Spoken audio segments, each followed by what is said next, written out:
On va prendre en hébreu. Nous faisons la lecture, la parole de Dieu. 11. Or, on va parler le verset 1.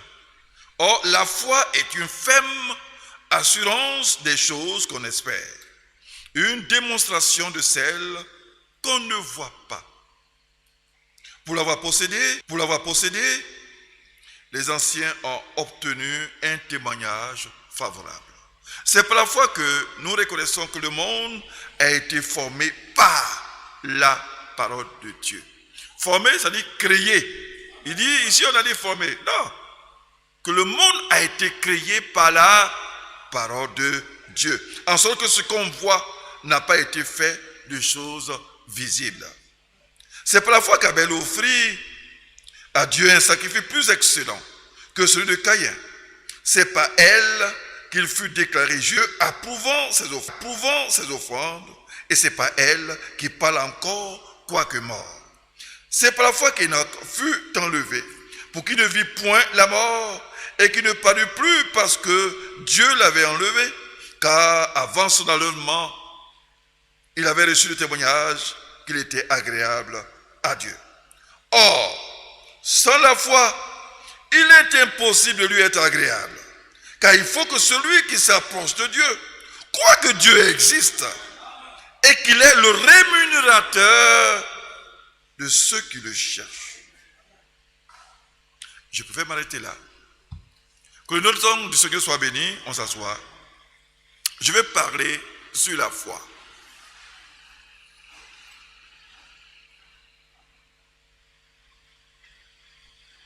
Que le nom de Dieu soit béni. Je crois que dans 30 minutes, on va tout faire pour qu'au plus tard, 19h, nous finissions.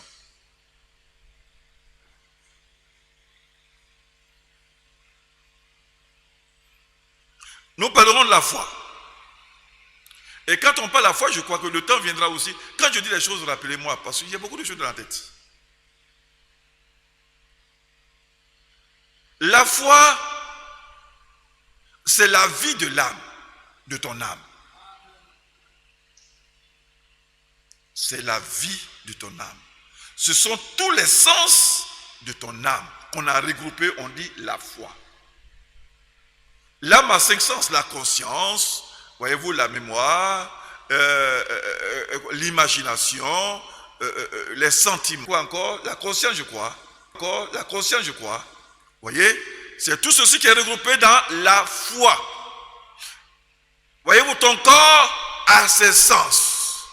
Et c'est en fonction de ces 5 sens que toi, tu agis. Ton âme aussi, il a 5 sens. Elle a 5 sens. Et c'est en fonction de ces 5 sens-là que ton âme aussi agit. Donc quand on parle de la foi, on parle de ton âme, on ne parle pas de ton corps. On parle de ton âme. Est-ce que réellement ton âme a ces 5 sens? De la même manière que vous voyez que sur cette terre, il y a des gens qui n'ont pas tous leurs sens. D'autres même sont handicapés, d'autres sont aveugles, d'autres sont sourds, d'autres sont muets. Ainsi, vous voyez très bien, ce message que je suis en train de vous apporter, c'est tout ce que le Seigneur m'a donné, parce que j'avais voulu qu'on fasse vie pour partir. C'est tout ce que le Seigneur m'a donné. Bien. C'est comme ça que le Seigneur parle. Voilà. Donc vous voyez que physiquement un homme peut être aveugle, il peut être sourd, il peut ne pas avoir de sensation, même il n'a pas l'odorat. Il n'a pas l'odorat, il est là, mais il ne sent pas. Oui, il en est de même pour une personne. Son âme est muette. Son âme est sourde. Son âme n'a pas de goût. Son âme n'a pas de goût, n'a pas d'odorat. Cette âme-là n'a pas de foi. Mais lorsque ton âme est vivante, qui a ses 5 sens. C'est quoi le prophète appelle ça sur le super sens. Lorsque ton âme est vivante, ton âme a tous ses sens.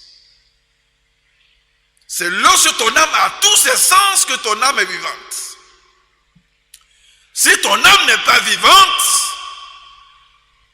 cette âme-là, soit elle est muette, soit elle est sourde, soit elle n'a pas d'odorat, elle n'a pas de goût, elle est aveugle. C'est ainsi, frères et sœurs. Et à regarder aujourd'hui le monde chrétien, mais combien sont ceux et celles qui ont la foi, qui ont une âme vivante? Et il n'y en a pas beaucoup. Le dimanche, je suis sorti un peu ici. Et j'ai vu que ceux qui prient pour les malades, je les ai vus et ils priaient pour quelqu'un. Quand j'ai regardé la personne pour qui on priait, cette personne n'avait aucune foi. Je voyais une âme muette. Je ne vais pas exagérer, mais je n'ai pas vu une âme vraiment vivante. C'est pourquoi je vais rencontrer ceux qui prient pour les malades. Il faut que la personne pour qui on veut prier, que cette personne prie d'abord. Prie bien, rentre en onction d'abord avant qu'on prie pour lui. On est en train de prier pour une personne et la personne est assise comme ça. Je ne vois aucune vie dans cette personne. Quelle que soit la prière qu'on va élever, ton âme ne pourra pas capter. Tu n'auras pas la foi pour capter. Cette foi dont on parle là, quand on dit que quelqu'un a une foi, cette foi-là a une oreille, cette foi-là a des yeux, et cette foi-là a tous les sens, pour capter, pour faire, pour voir. Mais si cette âme-là ne voit pas, et quand vous voyez les enfants de Dieu, ils sont dans la crainte. Ils sont dans la crainte. Ils sont tout en train de douter. Ils sont en train toujours de pleurer, de pleurnicher. Vous les voyez assis vides. Ils sont vides. Leur âme n'est pas vivante. Et lorsque ton âme n'est pas vivante, c'est une âme qui n'est pas puissante.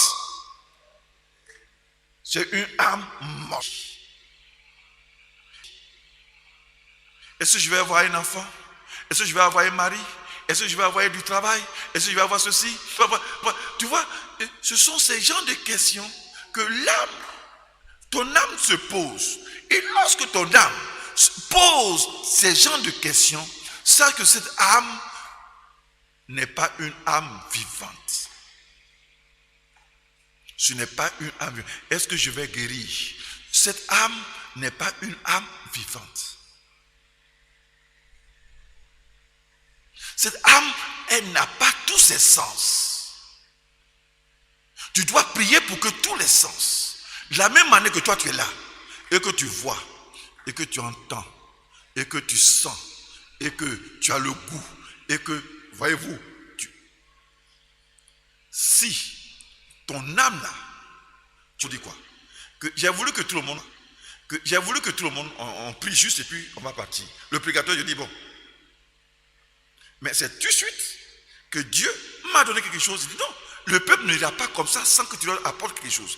Et puis Dieu m'a donné juste. Et j'ai couru et puis je suis venu. C'est quand il m'a donné, vous m'avez vu ici. Cela veut dire que j'ai un sens qui capte quelque chose. Hein? Alors, avoir les chrétiens d'aujourd'hui, ce sont des gens, ils ne peuvent rien avoir dans cette vie. Et vous voyez, quand je parle, les gens croient que je suis en train de m'enorgueillir. Je dis, je vais climatiser ici. Regardez, je l'ai fait. Et c'est à plus de 10 millions. Bon, où est-ce que cet argent est sorti pour faire tout ceci? Dites-moi. Dites-moi. Et chaque fois que je dis que je vais faire quelque chose, je vais le faire. Vous voyez, j'ai mis des rideaux. Les rideaux que vous voyez là m'ont coûté à près de 1 million et quelques. Tout ce que vous voyez là, que j'ai mis là, les rideaux là, que j'ai mis là. Et tous les jours, je suis en train de faire. Vous vous posez la question, comment cet homme-là, peut-être que vous me prenez pour un magicien. Vous me prenez pour un magicien? Non! C'est que il y a dans mon âme quelque chose. Et tu dois que, on est en train de prêcher, vous voyez, il y a des gens qui dorment.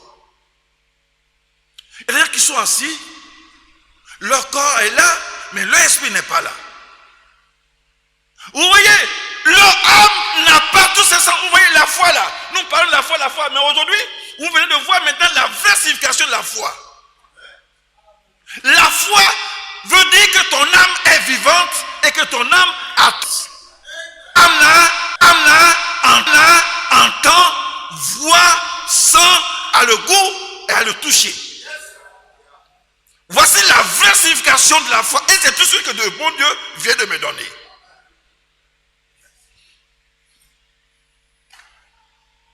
Alors, vous allez remarquer que votre âme est handicapée. Une âme infime. Une âme bobo. Une âme aveugle. Une âme sourde. Vous pouvez être assis là. Dieu peut parler. Seuls ceux qui ont des oreilles spirituelles peuvent entendre et s'apprêter. Mais celle qui n'a pas cette oreille spirituelle, comment cette personne peut entendre la voix de Dieu et se préparer? Vous pouvez être à la maison, on ne vous a pas envoyé de texto, mais on dit on va commencer très tôt le culte. Et soit la femme se prépare et dit mon mari allons tôt. Ou bien l'homme se prépare. Ma femme allons tôt. J'ai l'impression.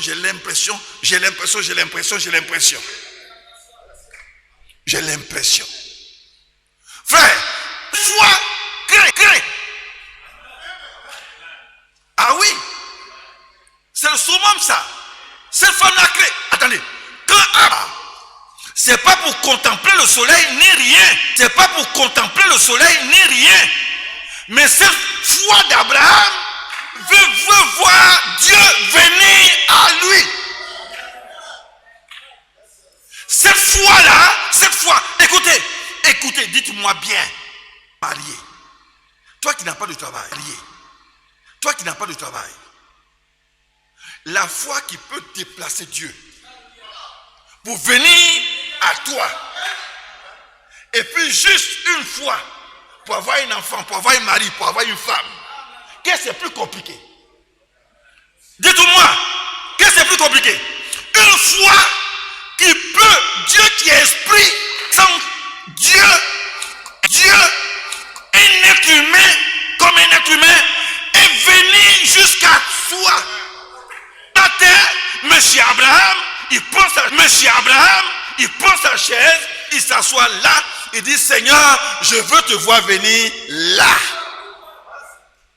Quand on dit Abraham est le père de la foi, vous croyez que c'est un amusement? C'est pas un amusement. La foi qui est en lui touche Dieu. Et nous voyons encore Zachée. Donne-moi un micro. Voilà. Zachée. Amen. Il monte sur un sycomore. La foi de Zachée.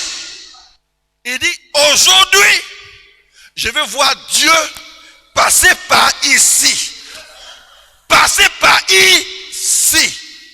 Mais Zachée, il y a plusieurs arbres. Mais il a choisi. Mais là qu'il a choisi, c'est exactement là que Dieu est passé. Vous croyez que c'est au hasard? C'est pas au hasard. Sa foi a touché Jésus et a dit à Jésus, passe ici aujourd'hui. C'est pas cette foi que nous voyons dans les églises. Les gens sont assis. Ils se posent des questions. Comment ton âme peut-elle te poser plein de questions comme ça? Est-ce que Dieu est avec moi? Est-ce que je suis sauvé même? Est-ce que ça va? Est-ce que ton âme est une âme infime. Vous qui recevez ces questions dans vos cœurs, à tout moment, votre âme est infime. C'est une âme bobo, une âme sourde, une âme muette, une âme qui n'a pas de goût.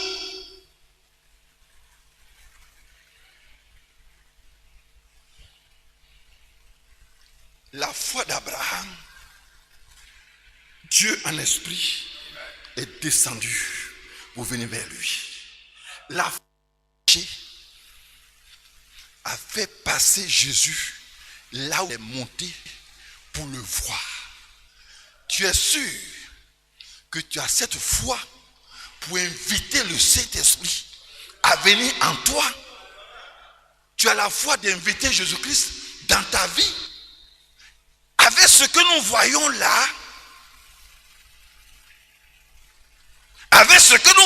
là, vous vous levez difficilement, avec plein de questions, avec ce monde difficile, avec ceci. Est-ce que ton âme est infime? C'est une âme mourante. Cette âme n'est pas vivante. Je vais vous dire pourquoi. Quand les enfants d'Israël sont sortis de l'Égypte, pourquoi l'Égypte? Pourquoi tout ce monde, ils sont tous morts? Il n'y a que 2 personnes qui sont rentrées. Je vais vous dire pourquoi. Vous voulez? Vous voulez? On dit tous ceux qui sont sortis de l'Égypte, seuls Josué et Caleb. Tous ceux qui sont rentrés, c'est dans le désert qu'ils sont nés. Mais ceux qui sont sortis de l'Égypte et qui ont traversé la mer Rouge, seuls Josué et Caleb. Vous savez pourquoi? Vous savez quoi? Pourquoi? Vous voyez, la situation est difficile. Quels sont ceux et celles qui peuvent braver cette situation, traverser cette situation, venir à l'église dimanche et réunion du soir? Il y en a combien? Il y en a combien? Je vais vous dire. Vous voyez, quand ils sont arrivés, Dieu les a fait passer devant la mer Rouge. Les voici devant la mer Rouge. Et pourtant, il y a un passage très simple. Dieu ne les amène pas là-bas. Dieu les amène devant la mer Rouge. Mais pourquoi vous voulez tout le temps les facilités? Moi, ce n'est pas un chrétien, une chrétienne, ce n'est pas quelqu'un qui aime la facilité. Tous les jours, on veut passer par la voie la plus facile. Mais papa, tu vois ma fiancée là. Papa, tu vois mon fiancé là. Papa, tu vois ma vie là. Papa, tu vois... Mais attendez, un chrétien, Dieu te fera passer par la mer Rouge, pas par le chemin le plus facile. Dieu, c'était pour éprouver ce peuple-là. Dieu connaissait leur cœur. Et les voici devant la mer Rouge, ils ont commencé à crier et à pleurer. Et Dieu vint et dit à Moïse, pourquoi tous ces cris, Moïse? Parle. Parle. Vous voyez, il dit, parle. Que ces pleurs-là cessent, ces cris-là cessent. C'est là, c'est en ce moment-là qu'ils sont tous morts. C'est en ce moment-là qu'ils sont tous morts. Je vais vous dire pourquoi. C'est en ce moment-là qu'ils sont tous morts. Eux tous ont pleuré, sauf 2 personnes. Josué et Caleb, qui n'ont pas pleuré. Tout le reste ont pleuré. Regardez cette situation-là, combien de personnes ont pleuré? Vous savez vous-même. Vous savez vous-même. Donc Dieu dit, parle. Et Moïse parla. Et le 3e pôle, vous voyez, la foi crée. Cette foi-là crée. C'est pour te dire que toi, ta foi là peut créer quelque chose en Côte d'Ivoire.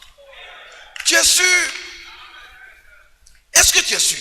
Cette foi peut créer quelque chose dans ton église. Tu es sûr? Ta foi là peut créer quelque chose dans ta maison. Vous voyez? Vous voyez la foi que j'ai. Tous les matins je suis ici. Je suis malade ou fatigué, je suis ici. C'est cette foi là qui crée tout ce que vous voyez là. La même manière que Abraham se levait chaque matin et s'asseyait pour attirer Dieu. C'est cette foi que j'ai que je suis assis ici. Et moi-même je suis étonné. Donc vous voyez frères et sœurs, lorsque Moïse parla, des gens qui n'ont pas de foi, c'est-à-dire leur foi là n'a pas d'yeux, n'a pas d'oreille, n'a rien. C'est lorsque la chose s'est passée dans l'invisible et que maintenant ça s'est passé maintenant dans le visible qu'ils ont vu. C'est en ce moment-là, oh Seigneur, oh Seigneur, oh Seigneur. Et quand la mer s'est partagée, là encore, vous savez,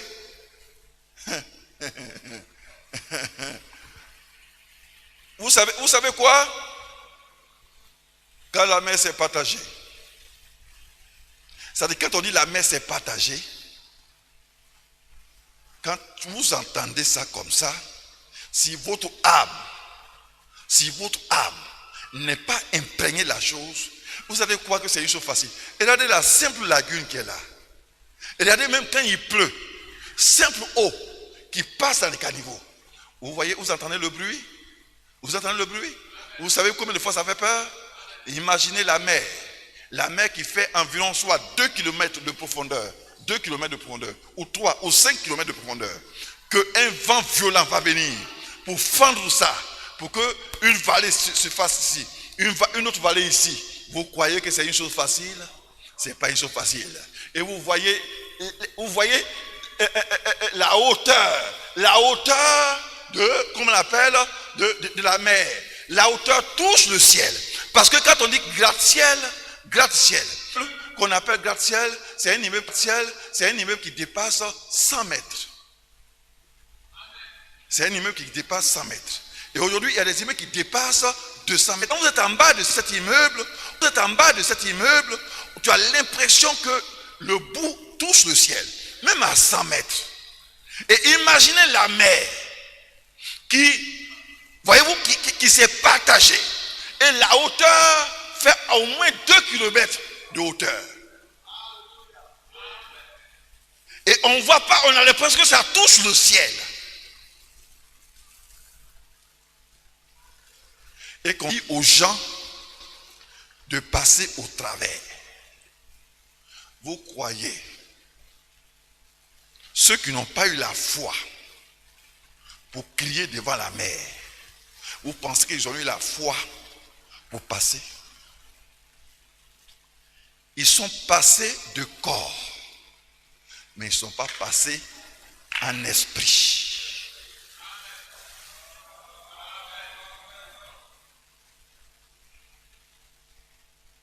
Moïse a dit: Josué, passe devant pour qu'on te suive. Au moment où Moïse était là, il a étendu sa main. Il a fallu que Josué passe pour que tu les vois.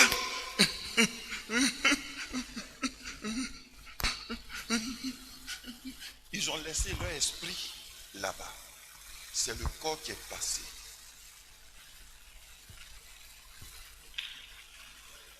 Vous saisissez? Vous comprenez? Ils sont passés de corps, mais ils ne sont pas passés par leur esprit. Ils ne sont pas passés par leur âme. Leur âme était mourante. Alors que Josué, lui, il passait avec foi. Caleb passait avec foi. Tous ces Dathan, Corée, Abiram et autres, c'est avec crainte. C'est dans la précipitation, dans la peur, une âme mourante. C'est avec ça qu'ils ont traversé et ils ont laissé leur âme, leur esprit ici et le corps est parti. C'est pourquoi tout ce monde est mort dans le désert. Il n'avait plus d'âme.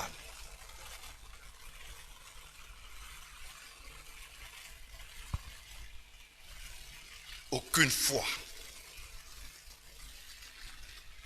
Aucune foi. Actuellement, nous parlons, il y a certaines personnes qui sont assises dans leur maison, qui sont cachées. Quand on a dit on va avoir réveil, d'autres se posent la question, dans ce moment il y a réveil? Oui, dans ce moment, Dieu dit il y a réveil. Dieu dit il y a réveil.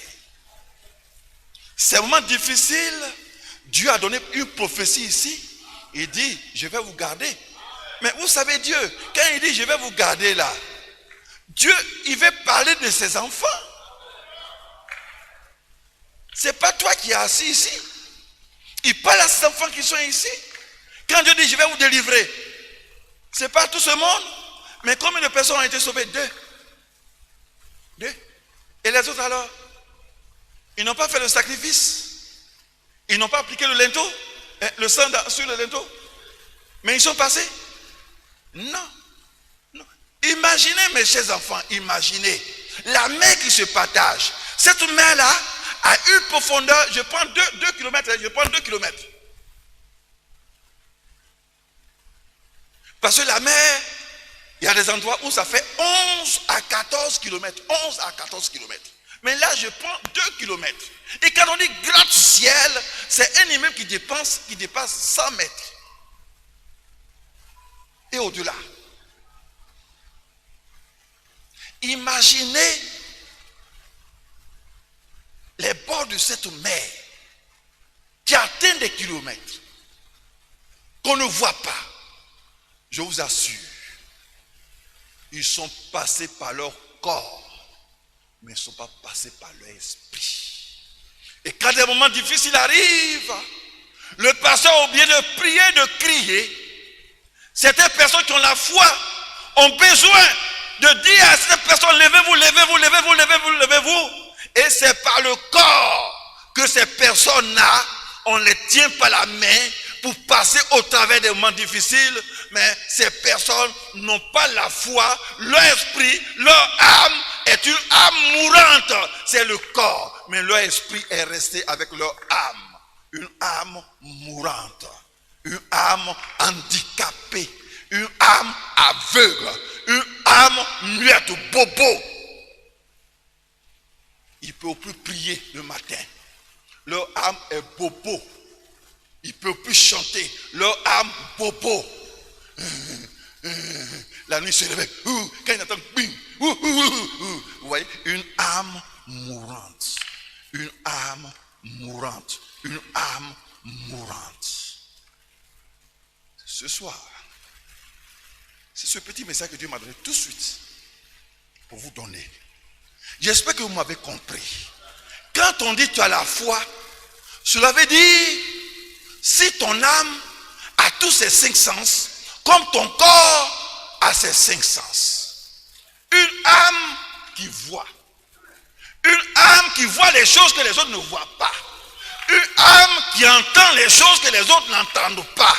Une âme qui a le goût des choses que les autres n'ont pas. Qui a les sentiments que les autres n'ont pas. C'est ça qu'on appelle la foi. La foi. Et la foi. Et la foi. Et regarde ton âme moribonde qui est en toi. Ta foi moribonde. Tout le temps des questions. Qui frémit en toi. Qui frémit en toi. Qui tremble tout le temps. Qui te pose des questions. Qui tressaillit en toi. Cette âme est une âme moribonde. Muette. Bobo. Aveugle. Mais elle est vivante. Elle est vivante. C'est qu'elle est puissante.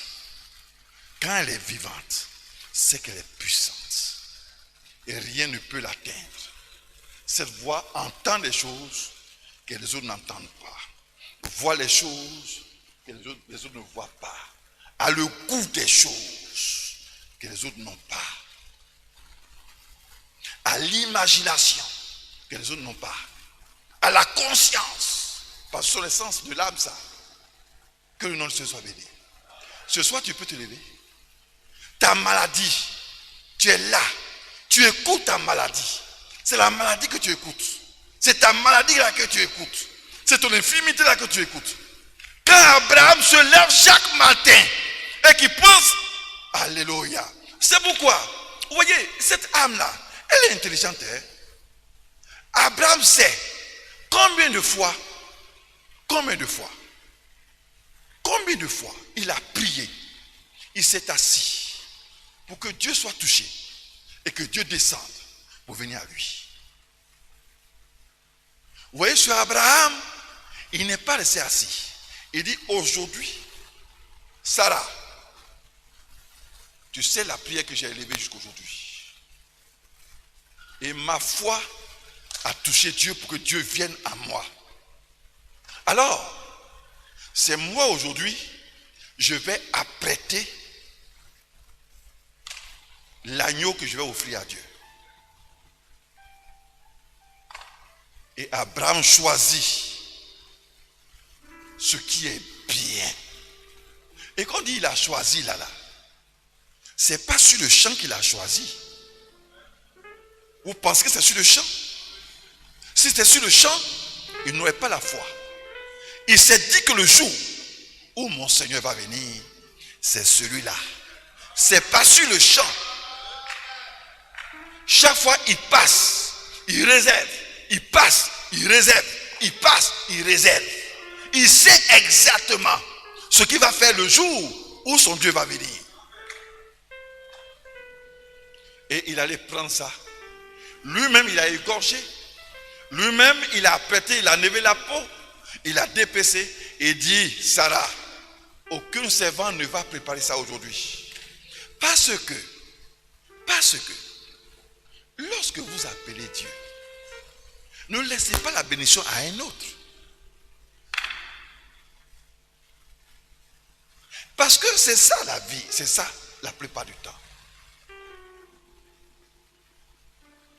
Tu dis tu as la foi. La chose vient et tu ne reconnais pas ce que toi-même, ta foi a cherché. C'est autre personne qui voit. Cette bénédiction n'aurait pas été... Ça pouvait passer au-dessus d'Abraham et de Sarah. S'ils n'avaient pas eux-mêmes, si cette foi-là ne peut pas reconnaître celui qui est là, pour que eux-mêmes, ils travaillent pour celui-là. C'est eux-mêmes. C'est Abraham qui a apprêté et c'est Sarah même qui a préparé pour que la bénédiction soit pour Abraham et Sarah. Vous voyez, dans les églises, il y a des anciens. Dans les églises, il y a des anciens, il y a des pasteurs qui croient qu'ils sont quelqu'un. Ils sont assis. Leurs mains ne touchent rien. Ils ne font rien dans l'église. Ils sont assis dans leur bureau climatisé, dans un coin climatisé. Ils sont assis. Ils ne font rien. Ils n'auront rien aussi. Ils n'auront rien. Comme Abraham, qui pouvait dire, oui, ma foi a envoyé Dieu, préparez quelque chose, faites quelque chose. Il n'allait rien avoir.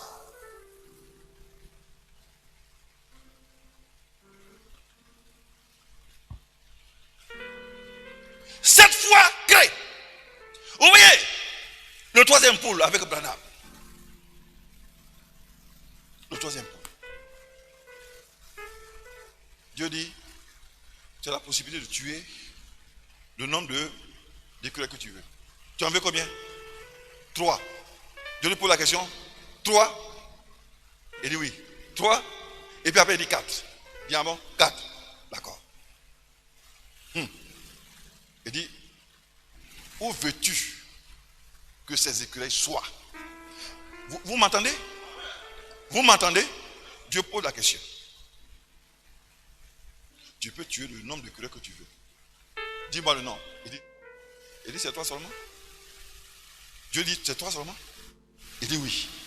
Et puis après il dit 4. Ça c'est le prophète. Il dit 4. Il dit 4. Tu avais dit 3 non? C'est parce que je t'ai posé la question, j'ai dit 4. D'accord. 4. D'accord, ok. Tu veux qu'il soit où? La foi, ce n'est pas le hasard. C'est exactement. Je vous dis, Abraham s'est assis là pour attendre Dieu venir là. Si c'est assis quelque part là-bas, c'est là-bas. Mais là où il était assis, là où Zachée est monté, c'est là que Jésus est passé. La foi là, ce n'est pas le hasard. Le hasard. C'est cette foi clé. Frères et sœurs, est-ce que j'ai en face de moi des gens qui peuvent avoir cette foi pour que cette foi la crée? Des gens assis, tristes, toujours leur âme en train de poser des questions, de poser des questions, de poser des questions. Il dit où? Mon petit, madame, tu veux où? Il dit sur cette branche, au sommet là, là, et puis là. Il dit tu es sûr? Répète. Il dit je veux cette branche là, ça, ça, ça. Il dit ben voici ça. Il regarde sur la branche. Vous voyez cette foi? C'est pas une foi au hasard. Tu veux quoi mon fils? Tu veux quoi ma fille? C'est quel est votre problème?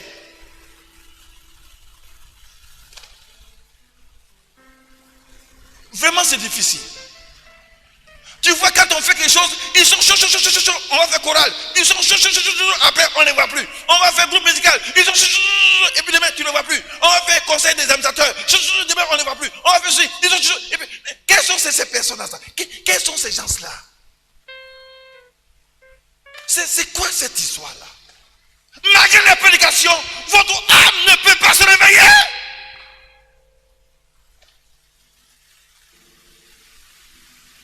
Malgré tout ce qu'on dit, c'est pour faire valable. Tel m'a fait ça, tel m'a fait ça. Votre âme est mourante. Une âme qui se pose tout le temps des questions, une âme qui se plaint tous les jours est une âme mourante, infirme. Une âme qui va, celle-là, elle m'a parlé comme ça. C'est quoi moi aussi? Je me suis calé comme ça. Celui-là, il m'a parlé comme ça. Ton âme est mourante. Ton âme est mourante. Ton âme est bobo. Ton âme est sourde, aveugle. Il dit, vas-y alors. Et regarde là, le cruel. Là, il a dit, bah. Il dit, va prendre. Il prend. Bah, prends. Bah, prends. C'est toi. Ce sont les trois là qui va recevoir. Quatrième sort. Bah, il sait qu'il a tué. Mais il a cherché, il n'a pas vu.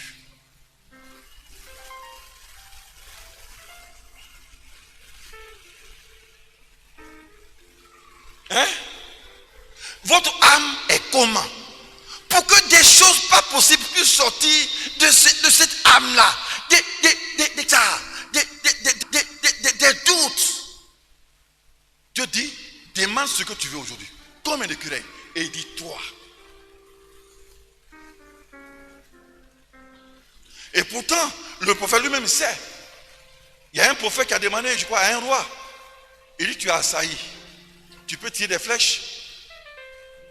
Oui. Tu peux tirer? Oui. Tire des flèches pour que cette guerre s'éloigne de toi. Il a tiré 3. Et le prophète lui dit, c'est 3 seulement que tu as tiré.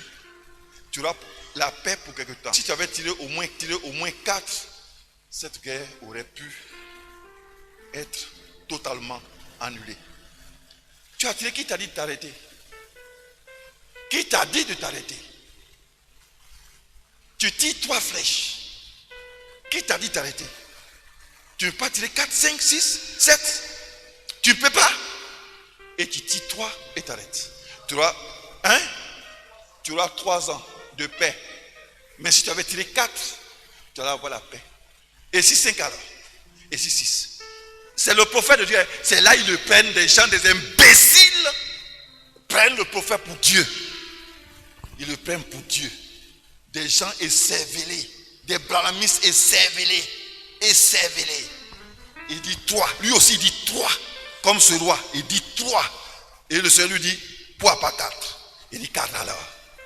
Il dit d'accord. Tire. Il tire. Il a vu les 3. Il a tué 4, mais il n'a pas vu le 4e. Parce que sa foi n'atteint pas.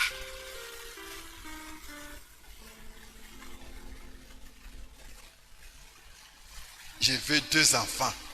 Je veux 3 enfants. Et aujourd'hui, nous sommes intellectuels. Comment je vais faire pour les nourrir? Imbécile. Imbécile. Ton père t'a demandé 2 ou 3 enfants. Si tu peux avoir 10, même si tu peux avoir 20, tu sais qui viendra te sauver? Tu sais? Il y a 2 enfants, 3 enfants, imbéciles, intellectuels que vous êtes. Dieu n'a pas besoin des intellectuels. Dieu a besoin des hommes spirituels. C'est Dieu qui fait toutes choses. Amen. Qui n'ont pas la foi. Qui n'ont pas la foi. Regardez les femmes qui ont accouché plusieurs ici. Regarde Madame Moïse. Ouh, elle est belle jusqu'à... Regardez Madame Josué qui ont fait beaucoup d'enfants. Elle est belle jusqu'à... Vous qui n'avez pas fait enfant là, est-ce que vous pouvez vous comparer à ces femmes-là? Quand Madame Moïse sort là, quand Madame Josué sort, qui ont fait beaucoup d'enfants, vous pouvez vous comparer, vous qui n'avez pas encore fait enfant, même vous qui n'avez pas encore fait enfant, votre beauté n'atteint pas ces femmes-là. Elles deviennent encore de plus en plus belles. Dieu les entretient. Il y avait 2 enfants, 3 enfants. 3 enfants. Qui donne? Qui donne? C'est vous? Il y avait 3 enfants. On dit, tire des flèches pour que la guerre s'éloigne de toi. Et puis tu tires toi, et puis tu t'arrêtes. C'est moi qui t'ai dit t'arrêter? C'est moi qui t'ai dit t'arrêter? Tu auras 3 ans seulement de paix. Et tu comprendras la 4e année, tu comprendras.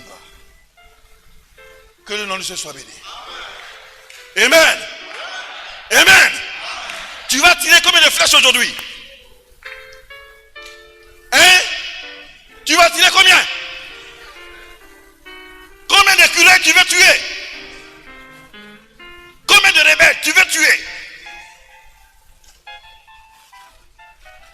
Tu peux appeler la paix du haut des cieux sur ton pays? Qu'est-ce que tu veux ce soir? Peuple de Dieu, qu'est-ce que vous voulez? Nous voulons une âme vivante. Une âme qui a tous ses sens. C'est à ce moment-là qu'on dit tu as la foi. Tu as la foi.